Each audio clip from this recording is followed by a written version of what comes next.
यक्षिणी एक डायन। यक्षिणी एक डायन का new episode number 25 start now. Yakshini Ek डायन। आयुक द बुक ऑफ रिवेलेशन के रहस्यमय लेखक जॉन की ये किताब नए ईसा में लिखी गई थी, ऐसा माना जाता है। वैसे ये किताब हमेशा से विवादों में रही है, पर तुझे पता है इस किताब में पृथ्वी के समाप्त होने की भविष्यवाणी की गई है। कछुआ डरते हुए कहता है, क्या भविष्यवाणी की गई है? अभिमन्यु जरा बताएगा? हाँ, बताता हूं। इसमें बताया गया है कि पृथ्वी जब समाप्त होगी तो वो वक्त बहुत ही भयानक होगा। आसमान से आग की गोलियां गिरेंगी। भयानक नरभक्षी प्राणी जो इंसान का खून पिएंगे पैदा होंगे। जो भी थोड़ी बहुत इंसानियत बची होगी वो भी शैतानी शक्तियों के हाथों खत्म हो जाएगी। जब अभिमन्यु ने ये बात कही तो एक पल के लिए युग और कछुए की आंखों के सामने पृथ्वी के समाप्त होने का दृश्य घटित होने लगा। अभिमन्यु अपनी बात को आगे जारी रखते हुए कहता है, इसके अनुसार उस वक्त शैतानी शक्तियां पूरी दुनिया पर हावी होंगी। मुख्य रूप से दो शैतान पैदा होंगे, जिनमें से एक शैतान लोगों को दूसरे शैतान की पूजा करने के लिए प्रेरित और तैयार करेगा। कछुआ हकलाते हुए कहता है, तो फिर क्या इंसान का अंत हो जाएगा? उसके पास जिंदा रहने का कोई उपाय नहीं बचेगा? बचेगा कछुआ। किताब के लेखक जॉन के अनुसार अगर किसी को अपने आप को बचाना होगा तो उनके पास दो विकल्प होंगे। पहला, या तो उन्हें शैतान का नाम या फिर शैतान का नंबर 666 यानी 666 अपनी बॉडी पर गुदवाना पड़ेगा। युग अपने माथे का पसीना पोंछते हुए कहता है, अभिमन्यु, ये सब किसी एक किताब में लिखा है जो एक इंसान ने लिखी होगी। मैं इन चीजों को नहीं मानता। तुझे नहीं मानना मत मानियो। तेरे मानने या ना मानने से चीजें झूठी नहीं हो जाएंगी। सच को कोई नहीं झूठला सकता।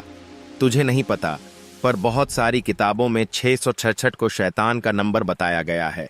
तुझे पता है 666 को हिब्रू भाषा से भी जुड़ा हुआ माना जाता है। युग अपना सिर खुजाते हुए कहता है, अब ये हिब्रू भाषा क्या होती है? 2000 साल पहले हिब्रू भाषा में ही संचार का माध्यम था और मूल बाइबल भी हिब्रू भाषा में ही है। हिब्रू में अंक अक्षर के रूप में लिखे गए हैं, या फिर हम ये कह सकते हैं कि हर अक्षर एक अंक के साथ जुड़ा हुआ था।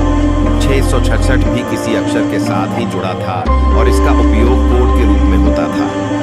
कछुआ बीच में ही अभिमन्यु को टोकते हुए कहता है, अब यार, ये गिमित्रिया क्या होता है? गिमित्रिया अक्षरों को अंकों में डिकोड करने की एक प्रणाली है। हिब्रू भाषा को गिमित्रिया से ही पढ़ा जाता है। इसमें अंक 1 को ईश्वर का नंबर और अपने आप में परिपूर्ण बताया गया है। जिस तरह ईश्वर स्वयं में पूरे हैं, इसी तरह अंक 7 को वो बताता 7 को भी पूरा करने वाला नंबर बताया गया है। युग हैरानी के साथ पूछता है, ऐसा क्यों? नंबर 7 को पूरा क्यों माना जाता है?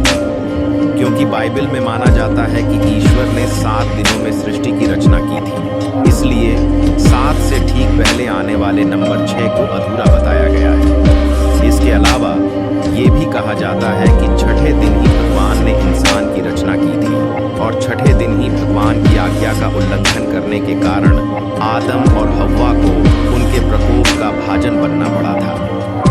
कछुआ फिर बीच में अभिमन्यु को टोकते हुए कहता है, अब ये आदम और हव्वा कौन है? कछुआ, इनकी अलग कहानी है, वो फिर कभी। अभी तू 666 पर फोकस कर। कहते हैं आदम और हव्वा को पाप करने के लिए उकसाने वाला एक सांप था, जिसे शैतान का स्वरूप माना गया है। ये सब सृष्टि के निर्माण के बाद छठे दिन हुआ था, इसलिए 6 को पाप का यानी शैतान का नंबर माना जाता है।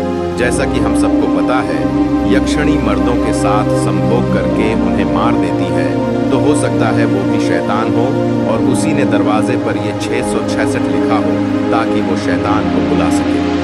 युग अभिमन्यु की बात का विरोध करते हुए कहता है, पर पापा ने कहा था कि युग ने इतना ही कहा था कि तभी जिस दरवाजे के सामने वो लोग खड़े थे, वो दरवाजा अपने आप जोर जोर से हिलने लग जाता है। दरवाजा इतनी जोर से हिल रहा था कि उसे देखकर ऐसा लग रहा था कि अंदर से ही कोई उस पर जोर जोर से लाते मार रहा हो। दरवाजा हिलता हुआ देख युग, अभिमन्यु और कछुए तीनों के होश उड़ गए। कछुआ तो डर के मारे कांपने लगा था। कछुआ डरते हुए कहता है, देख युग, मैंने कहा था ना, अंदर यक्षिणी है। देख, वो बाहर निकलने के लिए तड़प रही है। एक पल के लिए तो युग भी दरवाजे को अपने आप हिलता हुआ देखकर डर गया था, पर जब उसने खिड़की की तरफ देखा तब उसकी जान में जान आई। युग अपने हाथ से खिड़की की तरफ इशारा करते हुए कछुए से कहता है, अबे वो देख, खिड़की के बाहर मौसम बिगड़ रहा है। ऐसा लग रहा है जैसे तूफान आने वाला है। हो सकता है अंदर वाले कमरे में कोई खिड़की खुली हो, उसी से हवा अंदर आई हो, और जब दरवाजे से टकराई हो तो ऐसा लगा हो जैसे कोई ठोक रहा हो। मैं ना तुझे बचपन से जानता हूँ, ये ना तेरे काम ना करने के बहाने हैं, कामचोर कहीं का। चल अब ये सब छोड़ और वापस सफाई में लग जा। कछुआ उदास मुंह बनाते हुए कहता है, नहीं यार, मुझसे नहीं हो पाएगा। अरे ऐसे कैसे नहीं हो पाएगा? कोई यूपीएससी का एग्जाम थोड़ी है जो नहीं हो पाएगा। झाड़ू ही तो लगानी है, नॉइज। एक काम कर, यदि तुझे ऊपर की सफाई नहीं करनी तो मत कर। जा नीचे जा और हॉल में पोछा लगा देना, समझा? ऊपर की सफाई मैं और अभिमन्यु कर लेंगे, और भूल मत, कायर के हिस्से का काम भी तुझे ही करना है। हाँ जाता हूँ, पर पहले वादा कर, चाहे कुछ भी हो जाए, तू इस दरवाजे को छुएगा भी नहीं और ना ही खोलने की सोचेगा। युग अपने हाथ जोड़ते हुए कहता है, हाँ मेरे बाप, नहीं खोलूंगा। अब तू जा निचले हॉल में। कहानी आगे जानने के लिए सुनिए यक्षिणी एक गायन का अगला एपिसोड सिर्फ टी सीरीज स्टोरी 2.0 पर। स्टोरी आगे जानने के लिए सुनिए यक्षिणी एक गायन का अगला एपिसोड सिर्फ टी सीरीज स्टोरी 2.0 पर। प्रतिदिन एक नई कहानी, नया एपिसोड।